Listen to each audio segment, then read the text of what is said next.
Imagine for a moment that the most powerful force in your life is not the economy, not your upbringing, not even your hard work or your talent.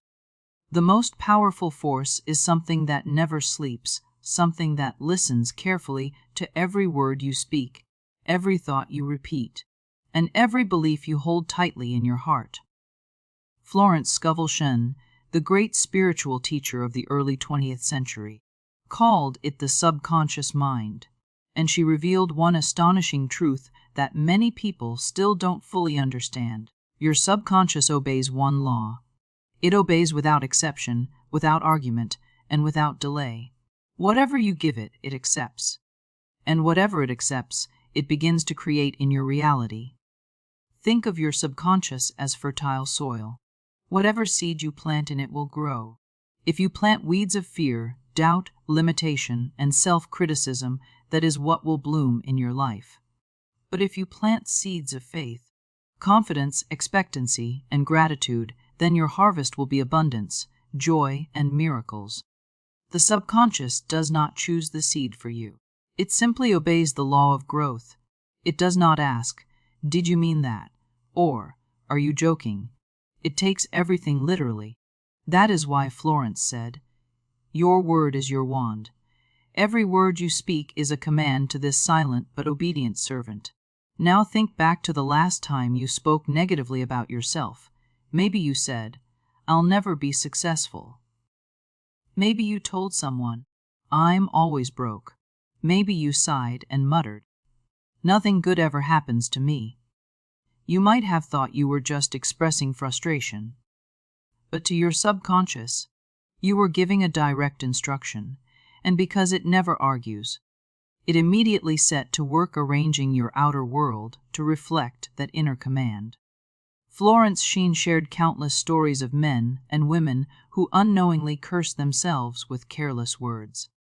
One woman she wrote about constantly declared, "I never have enough money." And sure enough, her life was a story of constant financial struggle. But when Florence taught her to shift her words to, "I always have plenty of money for everything I need," something incredible began to happen. Money arrived from unexpected sources. Opportunities appeared out of nowhere. Slowly but surely her life changed. Why? Because her subconscious was no longer under orders to produce lack. It was under orders to produce sufficiency. That is the law. It never fails. The subconscious obeys. It does not debate. It does not delay. It does not reason. It simply does what you tell it to do. And it does not matter whether you speak the command out loud, whisper it in your mind, or hold it silently in your heart. The subconscious hears it all. Florence compared the subconscious to electricity. Electricity does not care whether you use it to power a lamp or an electric chair. It simply obeys the demand placed on it. Likewise, the subconscious does not care whether you fill it with affirmations of love and success or with declarations of fear and failure. It just carries out the order. That is why careless jokes, sarcastic remarks, and repeated complaints are so dangerous. You may think you're being playful when you say, "For this job is killing me," or "I'd give my right arm for that." But the subconscious mind does not recognize humor. It recognizes only command. Florence even told of a woman who repeatedly used that very phrase about her right arm, and in time, she suffered a severe injury to it. The subconscious had simply obeyed. When I first understood this principle, it struck me like lightning. How many times had I casually cursed my own life with my own words? How many times had I said, "I'm exhausted. I can't afford that. I'm unlucky," without realizing I was hypnotizing myself into weakness, lack, and misfortune? And how often do you do the same without realizing it? This is why Florence warned her students to guard their words as carefully as they would guard a fortune. Because in truth, words are a fortune. Words are the currency of creation. Let me tell you a story. A young man once came to Florence, desperate and defeated. He had been unemployed for months, and everywhere he turned he was rejected. He complained bitterly, "Nobody wants to hire me." Nobody wants me. Florence stopped him immediately. She said, "Of course no one wants to hire you. You've given that order to your subconscious.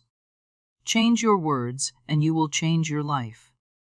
She gave him an affirmation. "There is a perfect job for me, and it is mine by divine right. I am irresistibly magnetic to my perfect work." At first, he scoffed.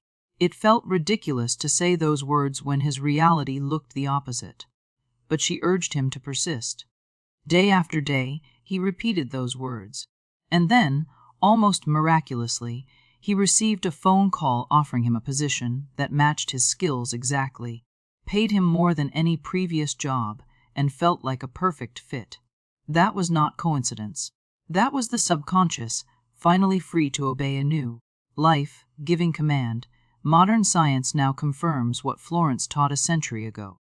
Psychologists and neuroscientists have shown that the subconscious mind cannot tell the difference between vividly imagined experiences and reality. Athletes win medals by first rehearsing victory in their minds. Entrepreneurs build empires by affirming their success long before the first dollar arrives. Every invention, every innovation, every world-changing breakthrough was once nothing more than a seed planted in the subconscious mind. But Florence was ahead of her time. She saw that thought and word are vibrational, magnetic forces. She taught that whatever you voice, you begin to attract.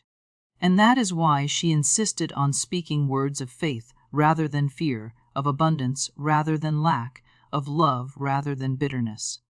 She called it the game of life, because once you understand the rules, you stop stumbling in the dark and start playing to win. And here's the rule: speak only what you want to see. If you don't want it, don't say it. Plant only the seeds of what you desire, and trust the law of growth to do its work. You do not need to force results. You only need to give the right command, over and over, until the subconscious accepts it as fact.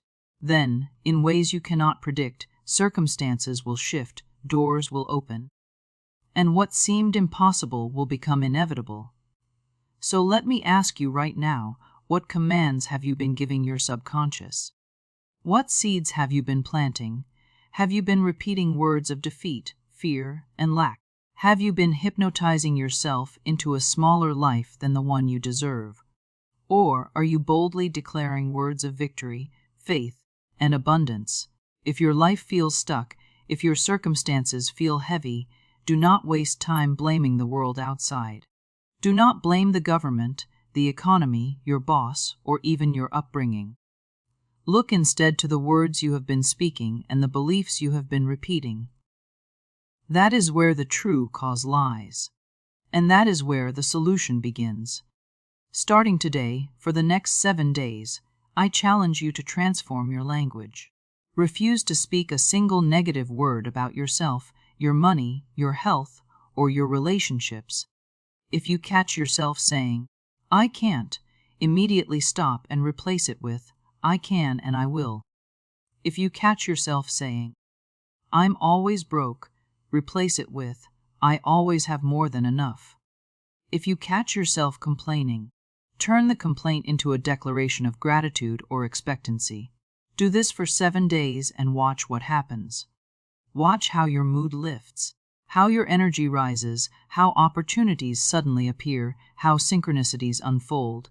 You will see, with your own eyes, that the subconscious is always listening, always obeying, and always ready to create what you command. This is not magic. This is law. Just as the law of gravity never fails, the law of the subconscious never fails. It obeys the command it is given. And when you align those commands with faith, expectancy, and divine truth, the universe itself bends to carry them out. Florence said it beautifully. The game of life is a game of boomerangs. Man's thoughts, deeds, and words return to him sooner or later, with astounding accuracy. That means everything you are experiencing right now is the return of words and thoughts you once planted. But here is the good news: the moment you change your words, you change your future. You can plant new seeds today and reap a new harvest tomorrow. So speak life, speak abundance, speak success, speak love, because your subconscious is listening, and it will obey, always.